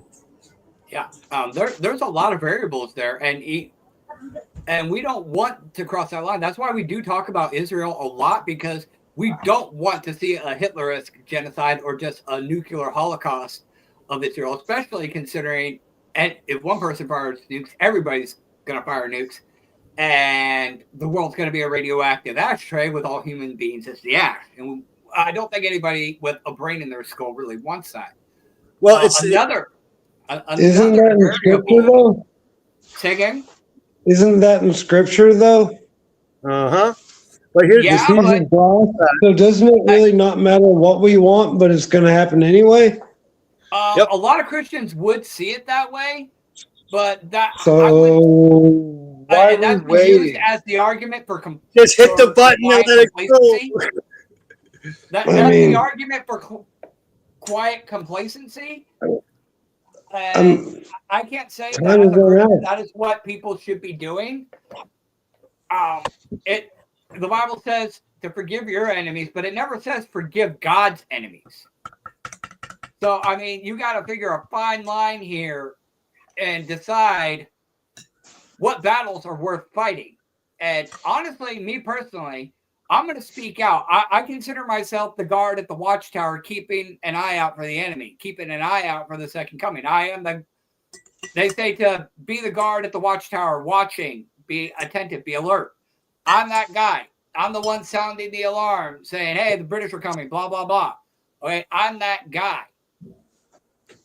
But so many people want to just stay asleep, and they want to be complacent, and with this whole, oh, well, it's God's will, no matter what I do, it's going to happen, so I'm just going to be complacent and let it happen. Fuck that with a big dick on a popsicle. Okay, fuck that with a big dick on a big stick popsicle. I will not be that guy. And one of the other biggest problems is, aside from Christians being complacent, is they have been aggressive in the wrong areas. They have done immense harm to themselves and pushed people away in ignorance. Instead of exercising love and understanding and helping people find their way back to God, we have been caught up in this paradigm of Christian theology. It's my way or the highway. You convert or fuck off. I know many people who've been pushed away from religion because they started getting curious about certain things. I had a friend who was bi and was curious about witchcraft. So the church she was going to shunned her. Friends that she knew for years stopped talking to her. That's not how you save souls. That's not how you bring people to Christ. That's how you push people away from religion. And then you get this dynamic of the unstoppable force meets an immovable object. You have Christianity that says convert or fuck, adhere to the standards or fuck off, instead of trying to be loving and understanding and helping people to find their way back to Christ. And then you have the far left dynamic that says you need to be tolerant, you need to be understanding, blah, blah, blah. And the two worlds are clashing. And now you have things like Muslim Jihad happening because Christianity has been forced into a state of compliancy, much to their own doing. And I think, whether it be a violent jihad or a spiritual enlightenment, coming to an understanding and mutual agreement, it's like, okay, we have some similarities, we have some differences, but we can coexist and be happy.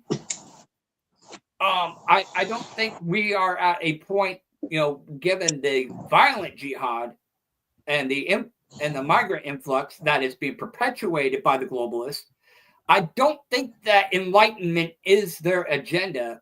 And they are counting on the Christian population to either be compliant, passively compliant, or overly aggressively violent to the point to where they could blame it on Trump and have the kickoff to the John Podesta Civil War plan.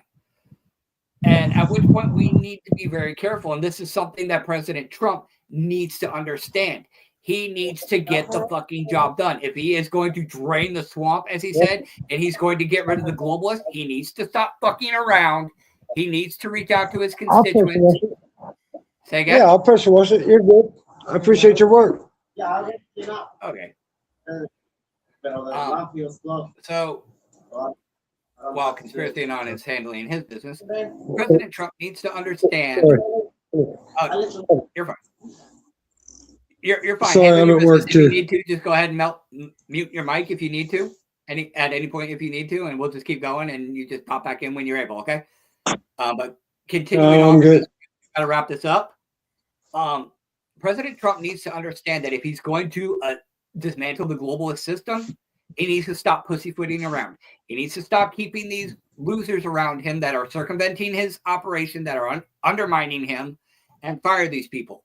There are people that should have been fired a long time ago, like Todd Blanche and Spam Bundy, that are still around. People sitting next to him that are saying that it's one thing when it's really another, like the Diet Coke thing I keep referencing. People around him, and this is just an analogy. It's not based in fact, but it's a good analogy for what's happening. He'll be drinking a Diet Coke, and somebody next to him is going to sit there and say, "That's not Coke, that's chocolate milk."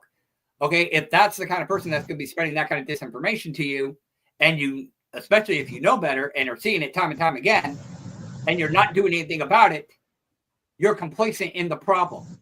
And if you want to affect real change and you want to get rid of the global system, then you need to tear down the system. You need to release the Epstein files. You need to destroy everybody and not redact shit that shouldn't be redacted, like the witness testimonies and things like that a lot of Democrats are bitching about. Take away the things that these Democrats are bitching about and just give it to them. Give them what they want. Give the people what they want on both sides.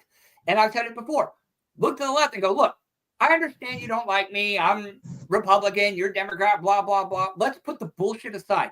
What can I do with the power that I have been invested in to make your life better? What are the issues that are affecting you and your family? Economics, jobs, high cost of living, whatever. What are the issues that are affecting you that I have the power to influence and make better? If he goes to the Democratic Party and does that, he's not going to win over everybody, but he's going to win over a lot of people. If he stops trying to bullshit people and he starts actually just cleaning house in his administration and in these subsequent organizations like the CIA, FBI, DOJ, and so forth, starts cleaning house and just starts getting things done, and then talks to the people and go, okay, Republicans, I need you to back me. I'm trying. I'm not perfect. I fuck up. Hold my feet to the fire. When I mess up, keep me on the right path, but I need you to back me.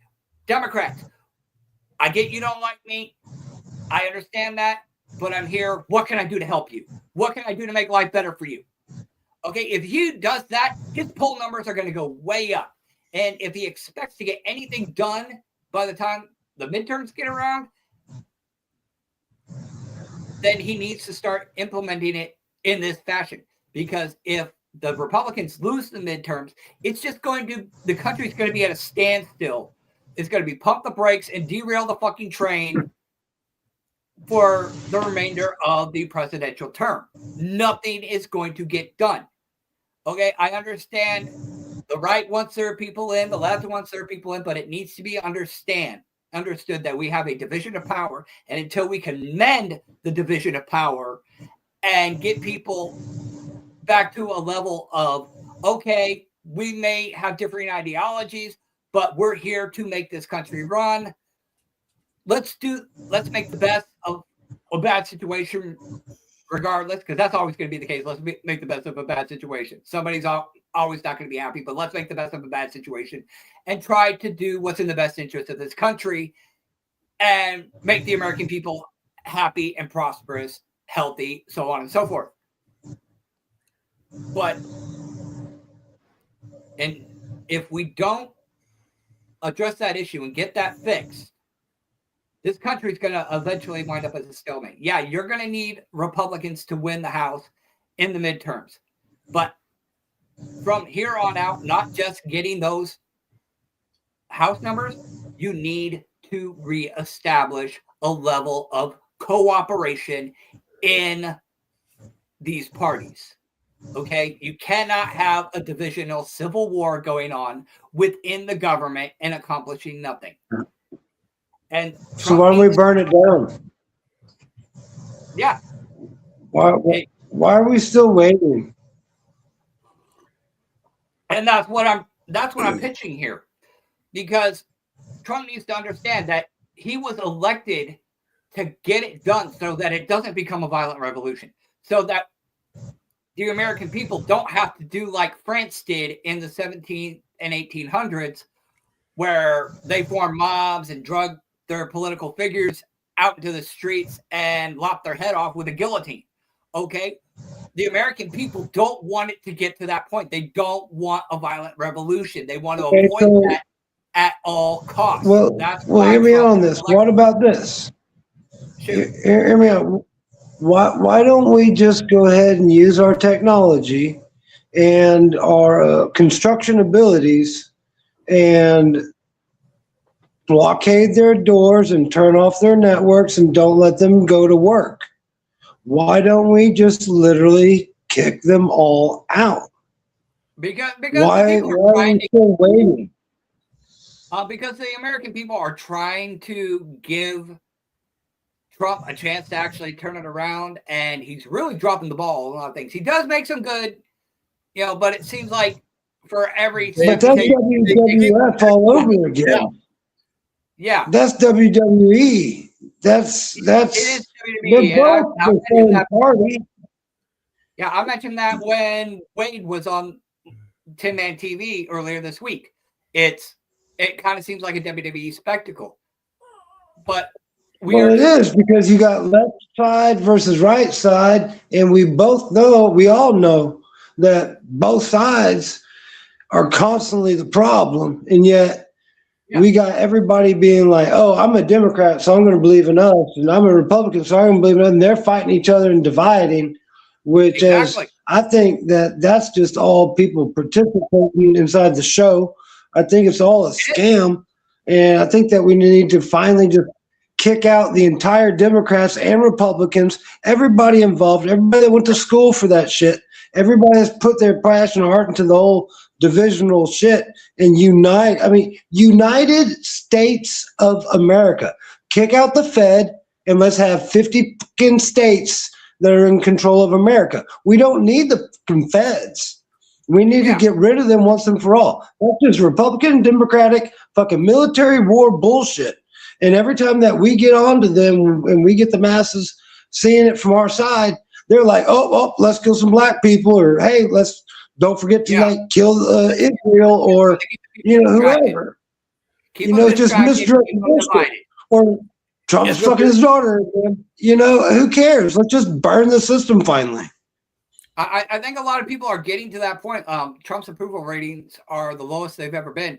Democratic numbers are even lower, but a lot of people, I think, are starting to agree with your consensus conspiracy anon. But a lot of people are trying to go, okay, we're trying to give him a chance. He is a lot of people. How many people are ready to fuck the system? Yeah, a lot of people are looking at Trump as the last ditch effort to peaceably fix the problem before the American people have to go scorched earth and have a literal violent 17th We gave him that with that first 4 years. That's why we rigged the election, is so that he'd get it in for the first 4 years. I mean, everybody, y'all know we use fucking Russian fucking hacking programs in order to rig the election so Trump can get in office. We all know this, and that's what we did. And he was given that moment. I don't know of any anons who actually participated in that, but I know the fact what I understand was a disproven thing. Okay, well, I was there firsthand. I watched it happen. You know what I'm saying? I mean, I watched it go down. Yeah, I mean, a lot of shit has gone down, and I don't have all the answers. Again, it took 2 years to get Trump into office, and we did that. Yeah, whether legitimately or illegitimately, at which point, if you're trying to get Trump in office, it's probably not a good idea to say that you did things illegitimately, especially in times like this. I will say, let the truth come out, let the heavens fall, and we'll see where we're at when the dust settles. I've always been like that, but if your goal is to prop up the president and say, hey, we rigged the system and got Trump in, it's probably not a good idea to shoot yourself in the foot there. I'm just saying. Well, I'm saying, I mean, I watched it across the chat boards. I watched it inside the chat boards that we were in. Well, not y'all necessarily, but in 2chan and 4chan both. I mean, I saw it coming through the boards all the time. Here's a packet for this. Here's a packet for Wisconsin. I mean, it's not like the feds didn't watch it already get passed across the same chat group that they're in. They let it happen. They watched it go down. They I let mean, it I'm happen. not saying that I went and plugged something into it. To become president. I'm not saying that I threw a USB into something, but I'm saying that I personally watched people be like, dibs, I got this state, dibs, I got this district, dibs, and they went plugging in USB ports. Okay, But answer me a question, because this is something that I've been wondering for a long time, Conspiracy Anon. Anon clearly isn't dead. From what you're declaring, Anon isn't dead. They're very active behind the scenes and doing things. Why have they not disappeared all the assets of BlackRock, Vanguard, State Street, the Rothschilds, Rockefeller, so on and so forth, and just took that money and redistributed it? I'm not advocating for any cybercrime or anything. I'm just saying, for lack of a better term, I'm glad you asked. have the ability to fuck people's shit up. Why won't they not fuck their shit up? I'm glad you asked, because Web3 is not a thing yet. Okay. So trust me. we can meddle in When election. Web3 is here, man, look, they don't even understand. Do y'all know what Web3 is? Like, for real? I do not. It's all blockchain. Okay. So If you're it's not blockchain, it ain't going to be on the web. Okay. Brother, you got a thought? Yeah. I want to kind of do a little part two of what CA here was mentioning about using technology. Now, we all know that they have an eye on us. Okay, big eye. Yeah. That's not that's factor. Okay. Yeah. If we pull this off, okay, and I believe that we can. They have a system that they've had ahead of time that if we pull off a 1776, they're gonna bring in like for example, we're being used by Israel, right? Hey, you scratch our back, I'll scratch yours, kind of thing, Yeah. Okay? Yeah. But I would like to see it happen where we do lock them out of their offices and shit. I wish we could do that, but the thing is, there's always a fail safe. And what's a fail safe? Israel's a fail safe. Yeah. Always will be a fail safe. That like, here's my question. Yeah. What if out of the blue, front page news, Netanyahu assassinated? All of a sudden, it's like, okay, who did it? Okay, there going to be so many forms on who to come out, who ordered it, and why. Yeah. There going to be so fucking much on everything. I wish we could see where people use technology to go in and hack all these assholes, take the money, distribute it everywhere where you would feed the homeless, clothes. Yeah. I mean, all that. Yeah. But there's going to be a fail safe where it's going to be a repeat. Okay, let me explain. We're at the end of World War II, right? World War II, okay? World War I veterans, they're suffering. Okay? Yes. What happens to them? They're protesting over their treatment after the war. General Yeah. MacArthur ordered troops to shoot them down one by one. Why is that? Because they're protesting against their treatment of veterans who went to war, came back, never the same again. We all seen the effect of shell shock. Yes. What happened to shell shock? Oh, battle fatigue, World War II. Yeah. World War II was a huge Operational deal. Had a huge exhaustion. psychological Korea. Operational exhaustion. Vietnam War. PTSD. Post-traumatic stress disorder. Same thing, different name. Try and make it more politically correct. Yeah. And water it down as time goes on. But again, now here's another one. I'm gonna move over here a little bit here. What if out of the blue, right? Now think. Ever think. What if out of the blue that Netanyahu is taken out by one of his own? Yeah. Right? I mean, there's always the real possibility. Well, it's going to have to do that way. Because he's a war criminal. He's a war criminal. Yeah, Okay. and what's going to happen if it happens here in the United States? If people start taking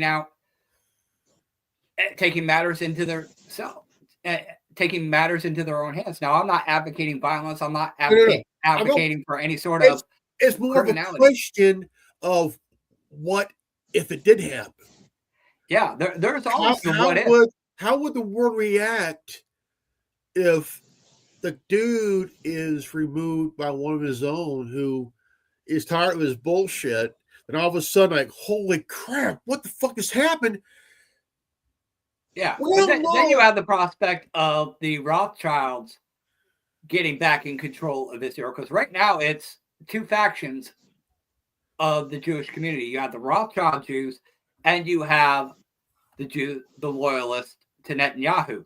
So that would be a power struggle, even just to get a new independent in there, somebody who's not pro-Rothschild, but is actually pro-Israel, but not pro-Palestinian genocide or any of that. Just a legitimate good guy who goes, okay, I just want what's best for my country. Here's the other one. It's like a well-oiled machine. The new leader of Syria, right? He ain't Syrian. Syrian. He is Israeli.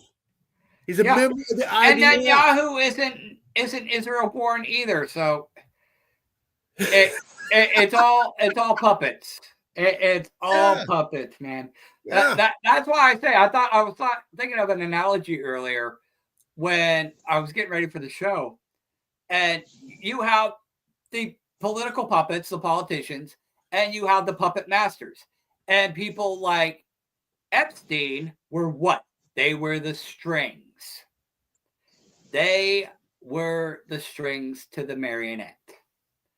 And I want to go ahead and read some of these comments here from Stress Managed, and then we got to go ahead and close it out because I got to start getting ready for work. But Stress Managed put forth a lot of good comments. They said, the godless, the people who think they are gods, have brought this upon us all, but God is watching. God is in control.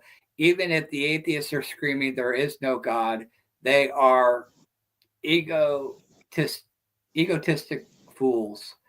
Man is not God. This country is done. It is cooked. Every single politician has been bought off. Who is in control of Mother Earth? Sadists, people who worship Satan. They infiltrated the intelligence agencies, law enforcement, etc. They have military technologies. Most good vets are now targeted. Ask Bill Cooper what happens when you warn the people what's coming. Oh, we know what happens. You get targeted like a motherfucker. We've all been targeted in one way or another. Bigger names like Alex Jones and whatnot have been targeted. Lawsuits, lawfare, being swatted at their houses. There's a lot of political persecution. And again, Trump needs to understand that unless he wants his and his family's head in a guillotine at some point, again, I am not advocating for violence, but I'm just pointing out a statistical fact here. Conspiracy Anon pointed it out. Revan pointed it out. The entire world understands this. Trump was elected to drain the swamp, to get rid of the globalists and their system. If he does not do that and start making legitimate headway, to the very least, that it is evident for the people to see, both on the left and the right, that this is what he is trying to do. And by the time he is out of office, it will either be a civil war or a full-on revolutionary war, at which point it's going to be like France, where mobs are going to be forming and politicians and corrupt people are going to be facing mob justice. And I am not advocating for that. I am just stating a historical fact. If you put somebody's back against the wall, they're going to come out swinging. Trump needs to understand he was the last-ditch effort. He is the last hope to avoid violent revolution. So if you want to avoid violent revolution and you want to avoid you and your family being on the wrong side of violent revolution because you failed to get the job done, then you need to start getting the fucking job done. You need to stop pussyfooting around. You need to stop fucking off.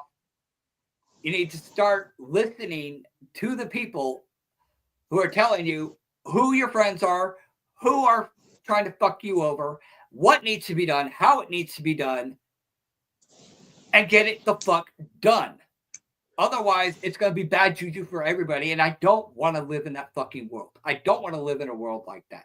That is why I speak out. That is why we have these podcasts. And that is why I constantly say you are the resistance, because you are the one that carries the wave. I'm just the motherfucker on the surfboard. You are the wave that carries me and everybody else on these podcasts to victory. You are the one who gets the word out there, gets it to other people, helps wake people up, helps get in the ear of people like Trump who need to take real change, because it is a proven fact. You know, if you hold his feet to the fire, he oftentimes does listen and he course corrects. We have seen this time and time again. He is far from perfect, far from perfect. He is got a lot of shit he needs to work on, especially with himself and his administration. But there are instances where when he does listen, he course corrects. That's what we need to be. And that's where you, the audience, come in by sharing the broadcast, sharing the live feeds, following all of our social media platforms, the Rumble, the YouTube, the X accounts, hitting the notification bell so that it fucks up YouTube's algorithms and more people get to see this content. You're the one that carries the broadcast. We're just the ones running our mouths. You guys engage in the conversation, which is great. From the time we started till now, it's been a little under a year. Our numbers are increasing exponentially. We're seeing more and more people engage in, more and more people tuning in, more and more people engaging in the conversation, in the chats. That is amazing, and that is all because of you. So as always, if you like these broadcasts, share the live feed, follow us on all of our platforms at Real TWWRN, and check out the online store. New store fitting to be launched in just a few short weeks. I'm hoping to have everything up by January 1st. In fact, that's one of the reasons why I have shifted the podcast schedule, not just to make it more availability for everybody, because, you know, people generally have weekends off, but because I want my weekends, which are Monday and Tuesday, so I can focus on other things. If I'm focused on podcast and then going to work during the week, I don't have a lot of time. But if I do the podcast before I go to work, then I have my weekend to sit there and focus on other things like building the online store, building up this, that, or the other, doing promotions, any number of things. But I can only do so much. So it's up to you guys to support the broadcast, share the live feed, share the retransmissions, follow us on all our social medias at Real TWBRN. And I'll do the best I can to make it all worth your while. So on behalf of Connor, Conspiracy Anon, welcome back, my brother. Revan. Appreciate it.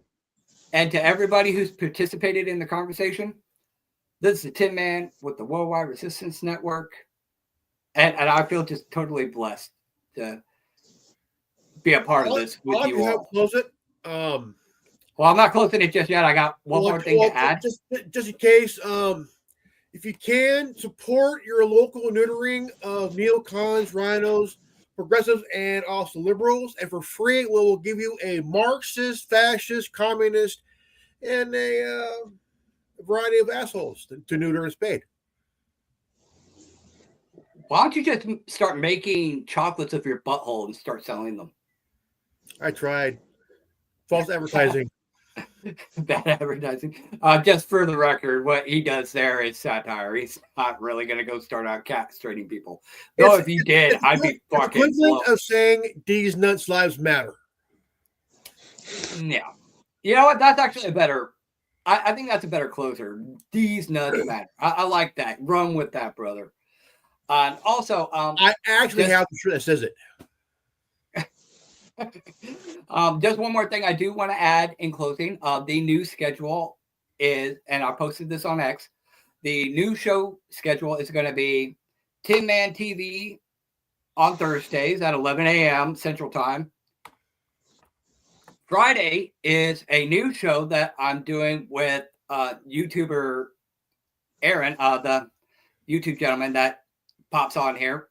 He's probably not even up right now, but he and I will be doing a pre-recorded podcast that will air on Fridays at 11 a.m. Kind of a comedic satire. It's not serious, but it's just kind of a little bit of midweek levity. We have two main shows that we do that focus solely on the political aspects of things, and it can get very negative and depressing sometimes, but we also try to be very optimistic. But we want a kind of a middle show that's kind of a little bit of fluff and filler, just kind of give everybody a good laugh, get back to the way things were before woke culture and cancel culture, and just everybody just having a laugh, having a good time, poking fun, and just talking shit. Kind of like the show, The Last Man Standing. So everybody keep an eye out for that. That is, yes, definitely.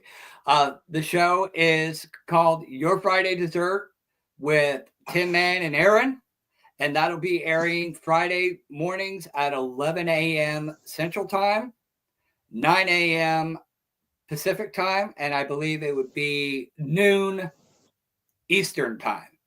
So do keep an eye out for that coming up this Friday.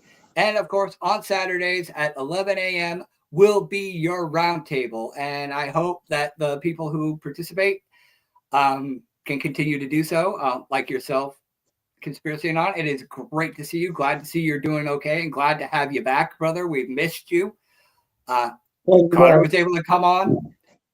And occasionally, Tommy Bird may be popping on as well. He said he's relatively available on Fridays and Saturdays. So that's one of the reasons that we created these time slots, because that seems to fit everybody's availability fairly well. So this is going to be the definitive schedule for the foreseeable future. But until then, I got to start getting ready for work. Thank you, Conspiracy Anon, Revan, and of course, Connor, and everybody who's participated. This has been your roundtable. And I, of course, am your host, the Tin Man with the Worldwide Resistance Network. And I forgot to play my little media bullshit. Blah, blah, blah, blah, blah, blah, blah. Fuck it, fuck it, fuck it. Let's play some rock western.